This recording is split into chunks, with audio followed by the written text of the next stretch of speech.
Hello everyone, this is Vaibhav here and I welcome you all to my YouTube channel. So आज एक student के doubt के साथ आए, बहुत ज़्यादा टफ सवाल नहीं है, नॉर्मल सा सवाल है, बट हाँ इंक्लूड कर सकते थे सीरीज में, थोड़ा रेलेवेंट भी बोल सकते हैं आसपास, बिकॉज आपको आइडिया लग जाना चाहिए इसके आसपास सा सवाल आपको जो एडवांस में पूछा जा सकता है। तो मुझे रेलेवेंट लगा सवाल कि हम इसको सीरीज में ला सकते हैं, तो वो सवाल को मैं आपके सामने ला रहा हूँ। तो बहुत ज्यादा आसान, बहुत ज्यादा कठिन सवाल है नहीं, बट आप एक बार इसको ट्राई करें और कमेंट सेक्शन में नीचे बताएं कि क्या आपसे ये सवाल फिनिश हुआ या नहीं, और आपको कैसा लग रहा है सवाल। थोड़ा आप उसको लाइक वाइक करें, वीडियोस को थोड़ा शेयर करें अपने दोस्तों के साथ, तो मुझे बहुत हेल्प होगी उससे, बिकॉज रेगुलरली आपके लिए वीडियोस ला रहा हूँ मैं, और क्वालिटी तो आप जान रहे हो कि किस क्वालिटी के क्वेश्चंस आपको मिल रहे हैं। सो थोड़ा मेरी भी हेल्प करें आप, और अगर अभी शेयर नहीं कर रहे हैं तो एटलीस्ट लाइक और कमेंट जरूर करें। ओके, तो starting with the problem statement. तो ये आपका स्टेटमेंट है क्वेश्चन का कुछ ऐसा। एक कैपेसिटर है, उस कैपेसिटर पे हमने एक पैराबोलिक, बोल सकते हो ये पैराबोलिक प्लेट लगाया है।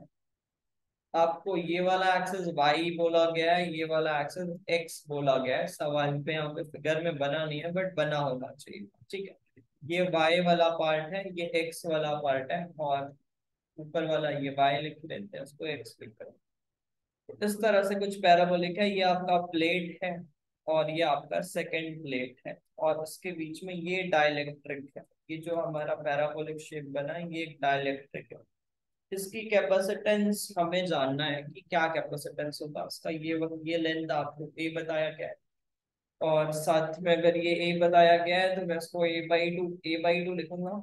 और अगर ये ए बाई टू है तो यहाँ पर वाई का जो हाइट लिख लेंगे, ये कुछ ए बाय 4 हो जाएगा। बहुत नॉर्मल सी बात है। तो ए बाय 4 हो जाएगा, बिकॉज इस कर्व का इक्वेशन मैं बोल सकता हूँ x square is equals to a times of y के साथ मैं पर मैच कर सकता हूँ। सो ये कुछ ऐसा हो जाएगा। ये बहुत नॉर्मल सा फिगर है, हम इसके कैपेसिटेंस के साथ आगे डील करते हैं। सो देखो, क्वेश्चन पे हमने क्या किया, ये इक्वेशन और डाइलेक्ट्रिक अपन बहुत इजीली देख के समझ सकते हैं चीजों को।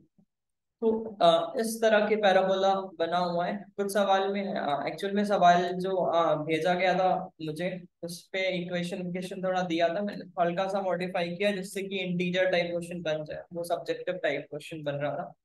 तो इस पे आप देखो क्या कर रहे हो। आप यहाँ से जा रहे हो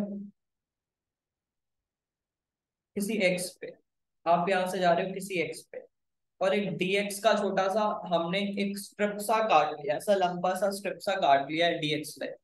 ठीक है, अब इस डीएक्स लेंथ के स्ट्रिप पे, इस डीएक्स लेंथ के स्ट्रिप पे मुझे क्या देखना है, इसकी कैपेसिटेंस की वैल्यू मैं यहाँ से चाहता हूँ। तो ये जो स्ट्रिप बना है ये अंदर की तरफ भी है, तो इसका अगर एक्चुअल फिगर देखें तो कुछ इस तरह से, जो स्ट्रिप हमने काटा है ऊपर प्लेट है जिसका लेंथ ए है, और अगर आप यहाँ से देखें तो फिर मैं बोल सकता हूँ कि ये जो मैंने काटा है ये वाला बिट डीएक्स मानते हुए हमने काटा। तो अगर आप यहाँ पर देखें तो ये वाला पोर्शन तो डाइलेक्ट्रिक का हो गया, और ये वाला पोर्शन एयर पे रह गया। तो हम बोल सकते हैं कि यहाँ पर दो तरह के कैपेसिटर बने हुए हैं, एक यहाँ पर ऐसा प्लेट मानते हुए, एक ये C1, और एक बना हुआ है नीचे की तरफ C2। दो तरह के कैपेसिटर्स मैं यहाँ पर बोल सकता हूँ, एक C1 वाला ये और एक C2 वाला ये। दो तरह के मेरे पास कैपेसिटर्स यहाँ पर देखने को मिल रहे हैं। तो अगर मैं यहाँ पर देखूं तो ये विड्थ है dx, ये लेंथ है a, तो एरिया लिखेंगे a dx। तो इसकी कैपेसिटेंस अगर लिखें तो लिखेंगे epsilon not a dx times of k। और अगर मैं इसका लेंथ देखूं तो मैं क्या किया हूँ, यहाँ पर जिस भी जगह पर जिस भी x पे गए हैं उस x पे y की वैल्यू y लिख दिया हूँ, उस पर्टिकुलर x पे y लिखा। तो ये बचा हुआ length a by 4 minus y बचता है। तो मैंने इसको लिख लिया a-4 y/। अब क्या हुआ, सेकेंड कैपेसिटेंस है, सेकेंड कैपेसिटेंस की बात करें तो ये एयर पे है, ये कैपेसिटेंस को k से मल्टीप्लाई किया डायरेक्टली कांस्टेंट से। सेकंड वाले केस में एयर पे है तो हमने डायरेक्टली लिख लिया epsilon not a by a dx, और इसका डिस्टेंस क्या हो गया है दो प्लेट्स के बीच में इसके लिए क्या है, डी विच इज वाई।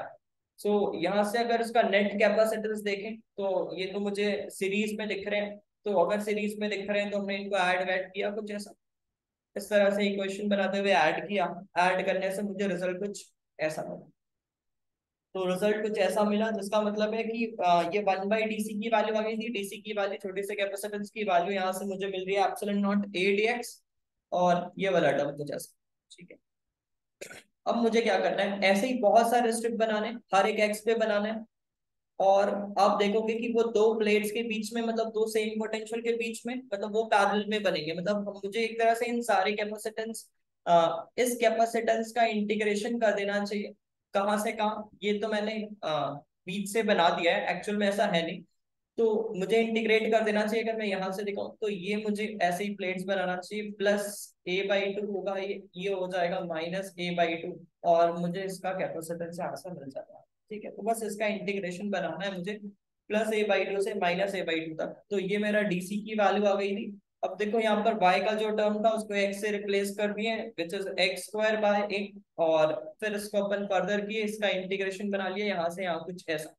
अच्छा, एक बात आपको यहाँ पर ध्यान रखना है, -a/2 से +a/2 करो, या फिर 0 से a/2 करो और मल्टीप्लाई 2 टाइम्स करो, बिकॉज ये जो कैपेसिटेंस इस जगह का आने वाला है, सेम कैपेसिटेंस इस जगह का आने वाला है, तो मैंने वैसा ही कुछ किया है। और इसको लिखने के बाद अब इसके सोल्यूशन वाले पार्ट पे आए। हाँ, हालांकि आप इसको बहुत इजीली कर सकते हैं, बहुत स्टैंडर्ड सा फॉर्म दिख रहा है, बट फिर भी मैंने थोड़ा आपका टाइम बचाने के लिए थोड़ा अरेंज किया, सॉल्व किया इसको। तो ऐसा कुछ मैंने इसको क्या 2 टाइम्स वाला कहानी लिया है, ये वाला कहानी के साथ आगे बढ़ रहा हूँ। और इसके साथ अगर देखें तो x² नीचे से ये कॉमन में हमने इसको थोड़ा सॉल्व किया, k को हमने, और k को यहाँ से कॉमन लेके ऊपर ले लिया।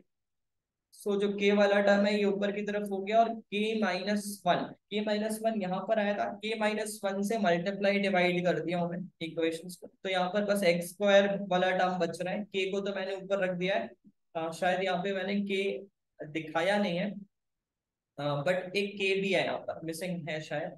तो आप देख सकते हो यहाँ पर एक k ऊपर की तरफ चला जाना चाहिए, k-1 का टर्म बच रहा है, k- मल्टीप्लाई डिवाइड कर दिया हूँ k-1 से। तो यहाँ पर k-1 और k-1 आ जा रहा है, और इसको फिर मैंने कुछ स्क्वायर के फॉर्म पे लिख लिया, k-1 कॉमन लिख लिया, तो ये वाला स्टैंडर्ड फॉर्म बना लिया। इसका इंटीग्रेशन अपन लिख लिए tan inverse of this by this, और ऐसा कुछ कर इंटीग्रेशन हमने किया। और फिर हमने लास्ट में वैल्यूज पुट कर दिया, k की वैल्यू 2 पुट कर दी, और a की वैल्यू 6 × 10⁻⁻2 पुट किए।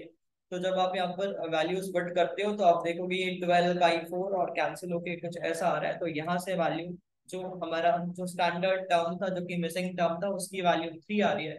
तो करेक्ट ऑप्शन में यहाँ से, हाँ करेक्ट ऑप्शन में यहाँ से 3 बोल सकता हूँ। सो आपको इस सवाल में बहुत बेसिक था, थोड़ा सा मैथमेटिक्स ज्यादा था, बट हाँ आपको अगर कोई डिफरेंट शेप मिल जाता है तो थोड़ा सा आइडिया होना चाहिए कि किस तरह से कैपेसिटेंस करना है। एक चीज आपको यहाँ पर ध्यान रखना है कि इस छोटे से पोर्शन को हमने नेग्लेक्ट किया है, बिकॉज वो थोड़ा सा इस एलिमेंट में आ नहीं रहा है। तो हाँ, ये चीज आप समझते हो, ये बहुत सारे केसेस में हम वो छोटे से क्वेश्चन को करते हैं। तो हाँ, इस छोटे से क्वेश्चन को मैंने कम डील किया, इसको हटा के हमने ऐसे एलिमेंट्स बनाए, और ये ओवरऑल मेरा कैपेसिटेंस है। तो सही ऑप्शन या फिर सही इंटीजर इसका 3 होना चाहिए आंसर।